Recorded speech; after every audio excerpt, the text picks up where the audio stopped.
I'll be sharing my screen para naman meron kayong makita. Yeah. Wait lang, mag-picture daw po kami. Okay, I'll be sharing my screen. Okay, are you still there, everyone?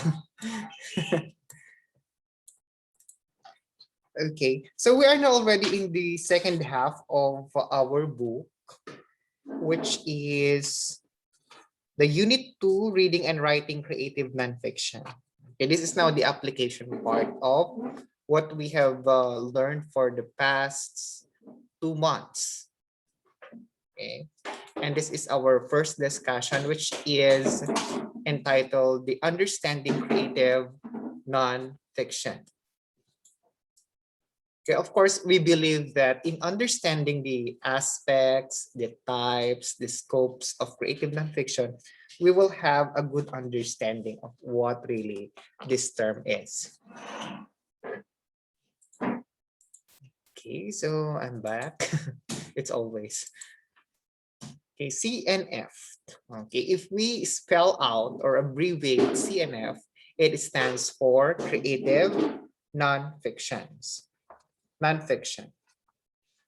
So it says here, more than a decade ago, the International Creative Nonfiction Workshop Seminar was held in Dumaguete. It was organized by Silliman's University's Department of English and Literature in May 2005. However, the international conference folded after its inaugural, and the workshop was integrated to the yearly Sullivan University National Writers Workshop. So actually, this is, I think, new to educational system because yun nga, we have this K-12 program. And this is one of the major subjects in the strand. That is why they have given emphasis on understanding creative nonfiction. But what is CNF? Okay, what is CNF? So in the study of CNF, the following ideas may come across your mind. Okay, this is the first idea that will popping up to your mind, maybe. So the first one is that CNF is just a foreign term for a contemporary literary genre that is widely practiced in the country in the native language called personal na sanaysay. Okay, for us Filipinos, maybe back in our mind that CNF is a foreign term, creative nonfiction. But as we go along, or as we have discussed to our past lessons, so CNF is just co-equation or equivalent of personal na sanaysay. So we have already localized the term so that it will give us the sense of belongingness. Okay, so that's the first one. The second one will be that CNF, by a different name, is an oral tradition that has been practiced even before the first printing press was established in the country, with the xylographic press of the Dominicans and the Chinese Kengyong in 1593. So they believe that long time ago, they were already rather practicing this, what we call CNF or creative nonfiction. How about the third idea? That CNF was galvanized. Oh, I'm just saying galvanized. When you say galvanized, making it like in making a house, you can really make a whole house without galva. Okay. In the Philippines, through Nick Joaquin's reportage. Okay, they believe also that through Nick Joaquin, through his writings, so this CNF evolved. And the last one, that instead of Joaquin, CNF was established by female writers who wrote autobiographical essays. So if they believe that if it is not Joaquin or Nick Joaquin, maybe the female writers who wrote autobiographical essays established this term. And notion of CNF. So why was literature only categorized in three forms, like fiction, poetry, and drama? Well, they believe that, why is it that there are only three forms of categorization of literature? Second one, if CNF is essay with literary elements, are the rest of the essays or non-fictional works lacking in, or does not necessitate creativity? Okay, and the third, how far can you veer away from the truth, use in invented and or imaginary character situation in quotes in CNF? Okay, so can we get away from CNF when we do like creating stories with imaginary characters or invented characters? Okay, and the fourth one, would you consider semi-autobiographical novel examples of CNF? So those are the notions that the author wanted to give us, especially the time to reflect if these are really parts of creative nonfiction. Okay. So according to Oxford English Dictionary, nonfiction is prose writing that is informative or factual rather than fictional. Okay. Since we are studying about creative nonfiction, so they define nonfiction, and it's according to Oxford. This is a prose writing. Okay, when we say prose, so it's in our past lessons, we believe that prose is in, what do you call that? Paragraph form. Okay, while poetry is in, there's a rhythm, metric system, something like that. There are concepts or issues to follow. While in prose writing, it's expressive, okay, rather than fictional. So since nonfiction, so it means we go away with fiction, okay, not fiction or nonfiction. Okay, examples of, before that, it would be easy for you to pinpoint what nonfiction is. In general, it is textual. It is in the form of an essay. It may also include tables, diagrams, or photos. Okay, so these are now the concepts that we need to embrace when we talk about creative nonfiction. So what are really the examples of nonfiction? Okay. So first, we'll have the academic publications, like academic paper. So academic paper, research or term paper submitted for class assignments. Okay, mostly in your English classes, we have required you to have this. Second one is an academic article.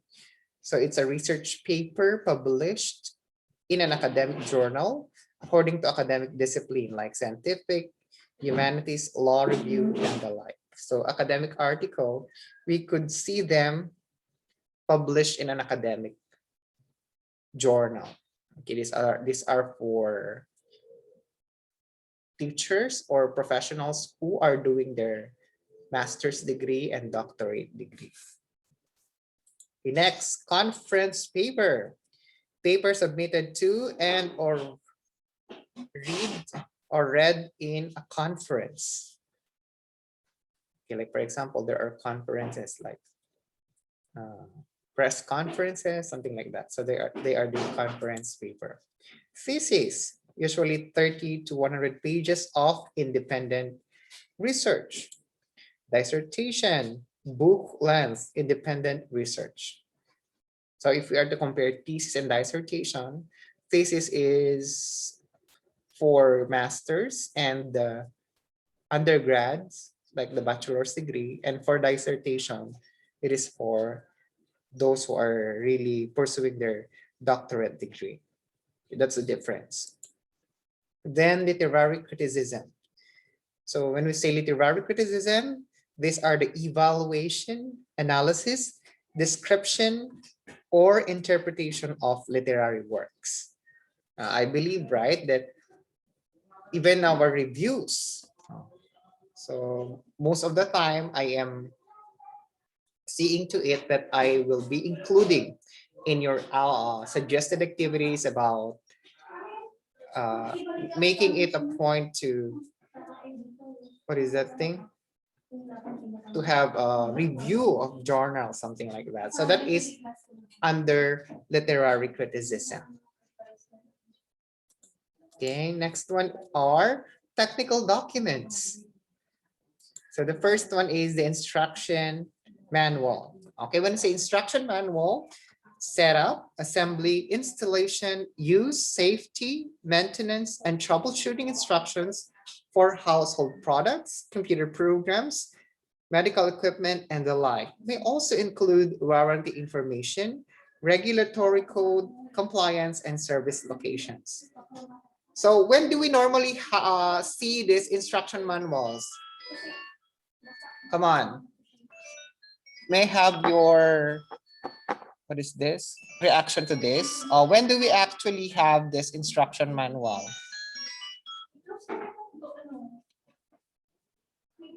So natin nakikita yung instruction manual.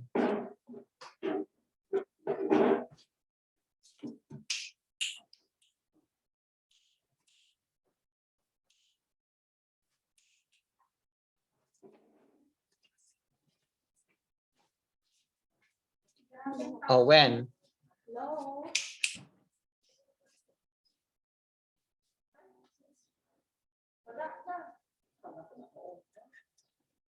Oh, when or where? User guide. Saan natin nakikita User yung guide. instruction manual? User guide ng ano? Sa And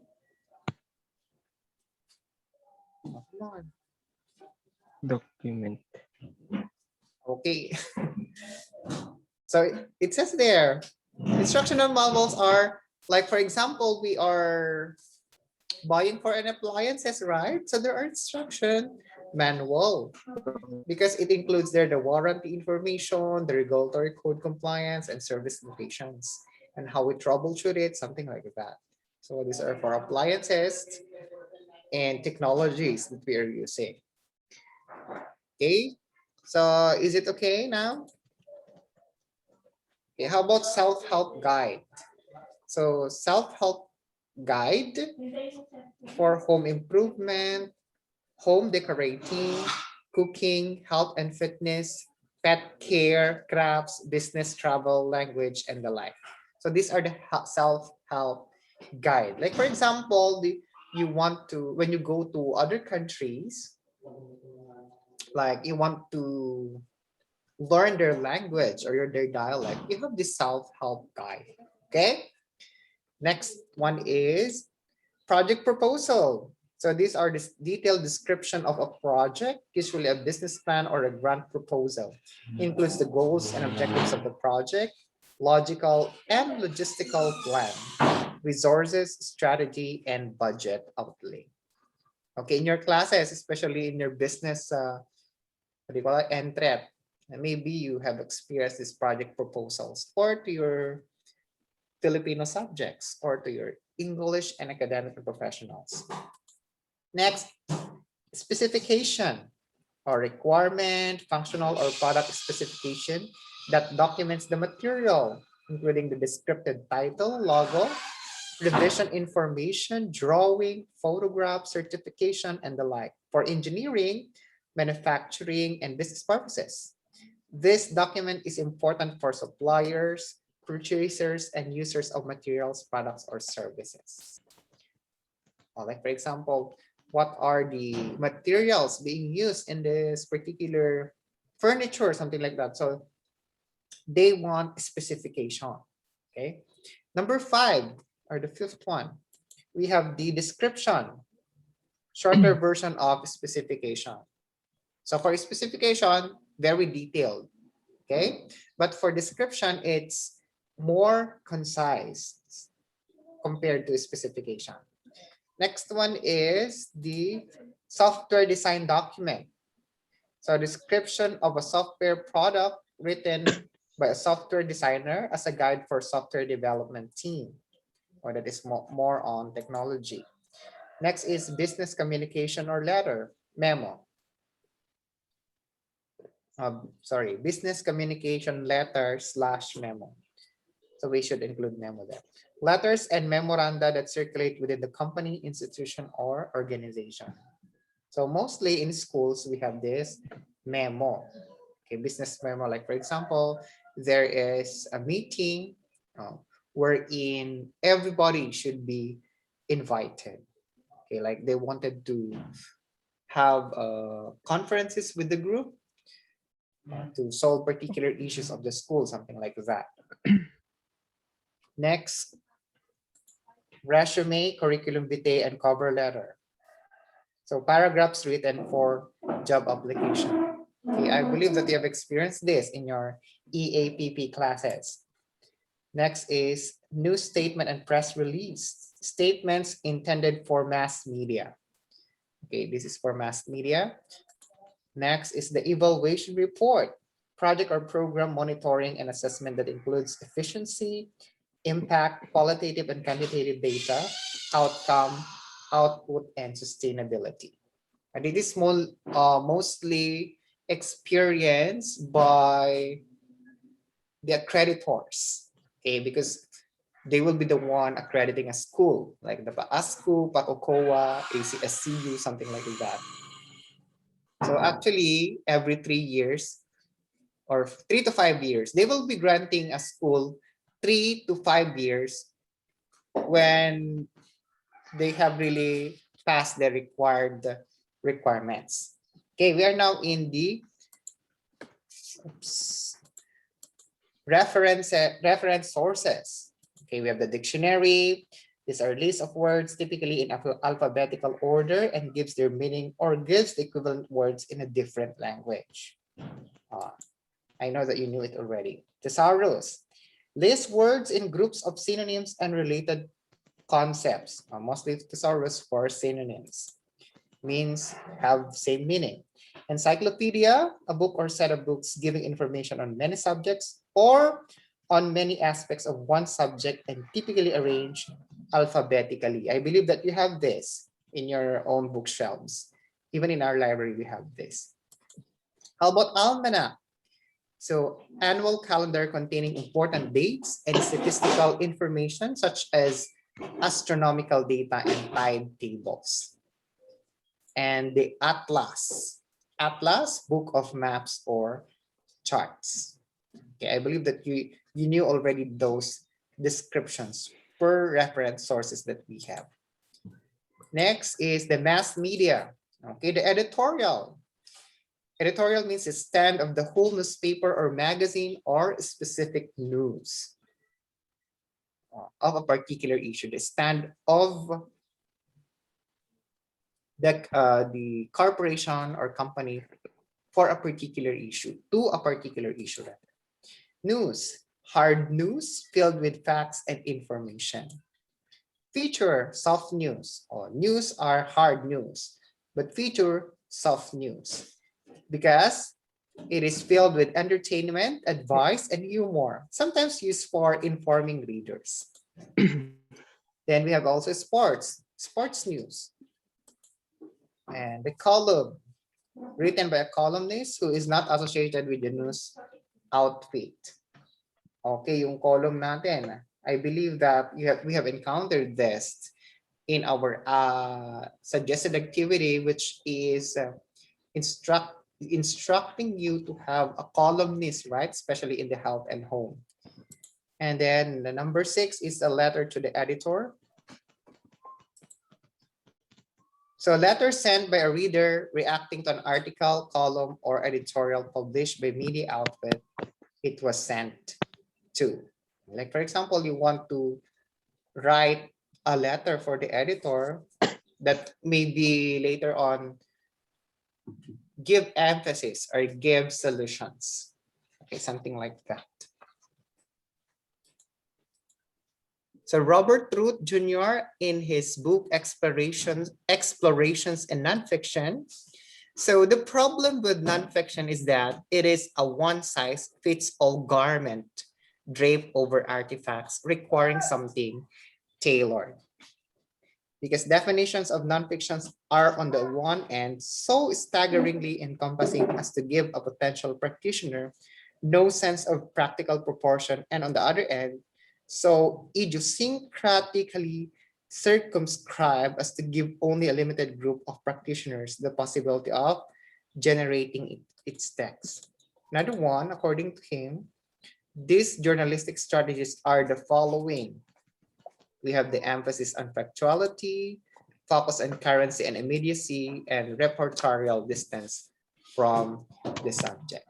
Okay, so these are the things that we need to consider when we talk about CNF. So if these things that we have discussed for this morning doesn't really fit to your need in understanding CNF, so we have this book. We have our book for you to still grasp and have the scanning, and you have the close reading to understand what really CNF is. Okay, in Romans 15 verse 4, for whatsoever things were written aforetime were written for our learning. What does it mean by that? So it means that the things that they have discovered before, like what I'm telling to my literature classes, they are still insignificant for these days. Because without them as our mirror, then we don't really have the path, okay? The path to walk in. So those things that were written aforetime or before were still significant until today. Okay, that's the end of my discussion. So do we have any